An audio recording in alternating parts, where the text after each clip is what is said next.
che prendono la coda, che ho fatto noi, quindi anche due copie o n copie dello stesso database della coda del log dentro lo stesso file. Quindi così sono ripristinato l'ultima porzione che mancava dal backup full del file loop, sono appiccicato la coda del log e a questo punto, se torniamo sul database, dovrebbero essere visibili tutte e tre le partizioni con i dati modificati. Quindi la riga del 50.000 vedete che ha tutte le informazioni modificate.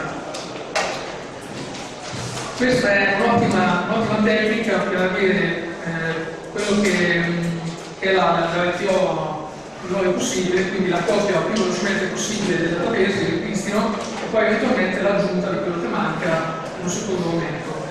Alternativa a questo ci sono il database snapshot e la repair, quindi oltre alle capacità di availability, quindi log shipping o cluster engineering, di cui parla Daniele poi pomeriggio.